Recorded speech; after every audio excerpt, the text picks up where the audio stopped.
చందమామ కథ. రెండు మహావృక్షాలు. పూర్వం ఒకప్పుడు నారదుడు భూలోక సంచారం ముగించుకుని మహావిష్ణువును దర్శించుకుందామని వైకుంఠానికి వెళ్ళాడు. మహావిష్ణువు, నారదా, భూలోక సంచారం చేసి వస్తున్నట్టున్నావు, విశేషాలేమిటి? అక్కడి ప్రజలు సర్వసంపదలు కలిగి తృప్తులై సుఖిస్తున్నారా? కలవారిలో దయాధర్మ గుణాలు, బేదలలో నియమనిష్టలు వర్ధిల్లుతున్నవా అని అడిగాడు.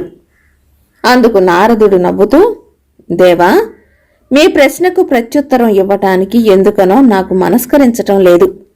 తమరే స్వయంగా ఒకసారి భూలోక సంచారానికి బయలుదేరటం ఉత్తమం అన్నాడు.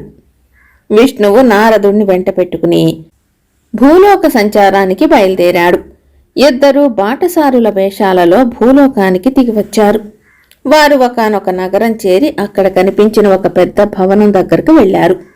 భవన ద్వారాలు మూసి ఉన్నాయి. విష్ణుమూర్తి, నారదుడు ద్వారం దగ్గరకు వెళ్లి లోపల ఉన్నవారిని కేక వేసి పిలిచారు. లోపలి నుంచి జవాబు లేదు. తర్వాత ఇద్దరూ మరొక ఇంటికి వెళ్లారు. ఆ ఇంటి తలుపులు బార్లా తెరిచి ఉన్నాయి. వారు అక్కడికి వెళ్లి, మేము బాటసారులం, ఆకలిగా ఉంది, ఆతిథ్యం ఇవ్వగలరా అని అడిగారు. అందుకు ఆ ఇంటి వాళ్ళు చిరచిరలాడుతూ ఏ జవాబు ఇవ్వకుండానే దఫాలున తలుపులు మూసుకున్నారు. విష్ణువుకు ఈ ప్రవర్తన చాలా ఖేదం కలిగించింది. నారదుడు మాత్రం తల పక్కకు తిప్పుకుని ముసిముసి నవ్వులు నవ్వుకున్నాడు. కొంతసేపు ఈ విధంగానే ఇద్దరూ మరికొన్ని ఇళ్లకు వెళ్లారు. బాటసారులం, కరుణించండి నాయన్లారా అంటూ ఆతిథ్యం అందర్నీ కోరారు. మీకు ఆతిథ్యం కూడానా? పట్టెడు మెతుకులు కూడా పెట్టేది లేదు, వెళ్ళండి అన్నారు కొందరు. పని చేసుకుని బతక్క ముష్టి ఎత్తుకోవటం ఎందుకు అన్నారు మరికొందరు. చివరకు విష్ణుమూర్తి, నారదుడు ఒక పూరి గుడిసె దగ్గరికి వెళ్లారు. గుడిసె బయట ఎవ్వరూ లేరు. ఇద్దరూ అక్కడికి వెళ్లి గుడిసెలో ఉన్న వారిని పిలిచారు. వారి పిలుపు విని ఒక వృద్ధుడు బయటికి తొంగి చూశాడు.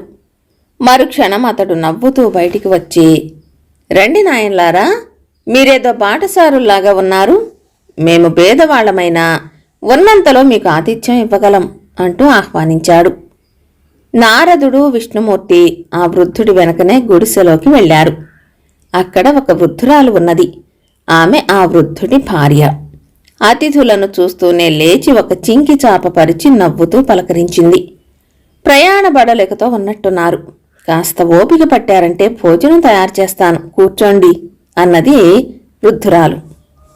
వృద్ధుడు ఆ పూరి గుడిసెలో ఒక మూలనున్న కుండలు అవి వెతికి ఇన్ని బియ్యం ఒక చాటలో పోశాడు. వాటిని భార్య చేతికి ఇచ్చాడు. బయటికి వచ్చి గుడిసె మీద ఉన్న బీరతీగ నుంచి 4-5 కాయలు కోసి భార్యకి ఇచ్చాడు. తర్వాత అతిథుల దగ్గరికి వచ్చి, భోజనానికి కొంత ఆలస్యం అవుతుంది, ఈ లోపల పలహారం చేద్దురుగాని, కొంత స్థిమితంగా ఉంటుంది. పలహారం అంటే మరేం లేదు, మా పెరట్లో కాసిన దోసపండు, ఇన్ని గేదెపాలు అన్నాడు. తర్వాత అతను ఒక దోసపండు మధ్యకు కోసి విష్ణువుకు, నారదుడికి చెరో ముక్క ఇచ్చాడు. కుండలో ఉన్న పాలను 2 చిన్న ముంతలలో నిండుగా పోసి వారి ముందు పెట్టాడు. ఆ వృద్ధ దంపతులు పేదవారైనా వారు చేసే మర్యాదకు, అతిథి సేవకు విష్ణుమూర్తి చాలా సంతోషపడ్డాడు. తాత, మీకు పిల్లా జల్లలు లేరా? ఈ ముసలితనంలో మీ పోషణ బాధ్యత వహించే బంధువులెవరైనా ఉన్నారా అని అడిగాడు విష్ణుమూర్తి. అందుకు వృద్ధుడు నవ్వుతూ, మాకు పిల్లలు లేరు, ఇక బంధువుల సంగతి చెప్పనే అవసరం లేదు. మాకు మేము తప్ప ఈ లోకంలో మాకెవ్వరూ లేరు. ఈ వృద్ధాప్యంలో ఏదో ఉన్నంతలో సరిపెట్టుకుంటూ కాలం గడుపుతున్నాం అన్నాడు.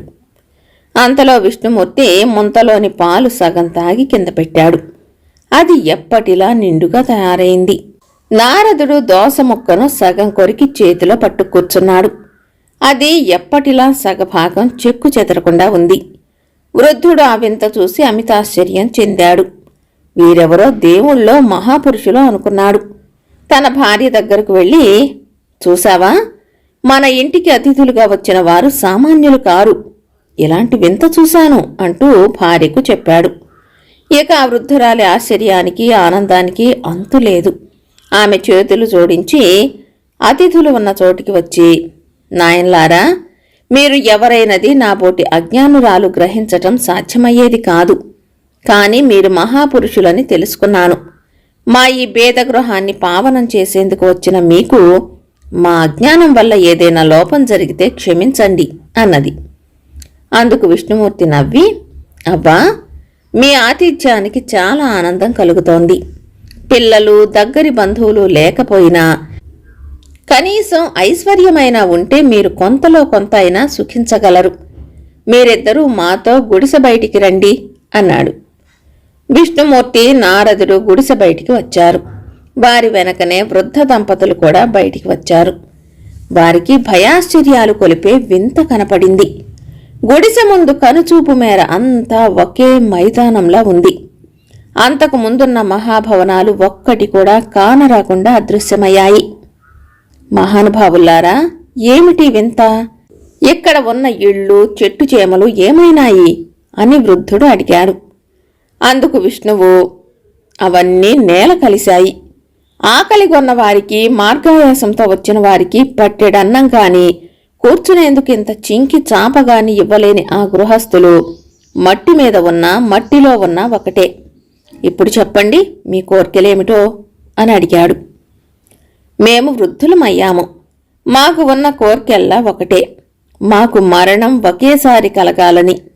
అంతవరకు దైవ పూజ చేసుకునేందుకు ఇక్కడ ఒక దేవాలయం ఉంటే మేము హాయిగా జీవితాలు గడపగలం అన్నాడు వృద్ధుడు. మరుక్షణంలోనే ఆ మైదానంలో చక్కని ఆలయం వెలసింది. వృద్ధ దంపతుల పూరి గుడిసెకు బదులు ఆ ప్రదేశంలో చక్కని భవనం ఏర్పడింది. అప్పుడు విష్ణుమూర్తి ఆ దంపతులను దీవించి, మీరు నిజమైన మానవమూర్తులు. మీరు జీవించినంతకాలం సుఖంగా జీవించి తర్వాత ఆ ఆలయం ముందు గొప్ప వటవృక్షాలుగా కలకాలం నిలబడతారు అని చెప్పి నారదుడితో సహా అదృశ్యమయ్యాడు.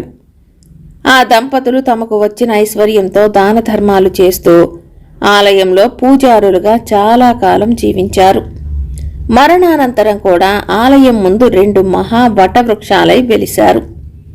ఆ వృద్ధ దంపతుల ధర్మనిరతి, భక్తి శ్రద్ధలు చాలామంది గుర్తించారు. అక్కడ ఉన్న దేవాలయం సాక్షాత్తు విష్ణువు నిర్మించినదే అని తెలిసిపోయింది. ఇక అప్పటి నుంచి ఆ ప్రదేశం ఒక దివ్యక్షేత్రమై కళకళలాడసాగింది. కథ సమాప్తం.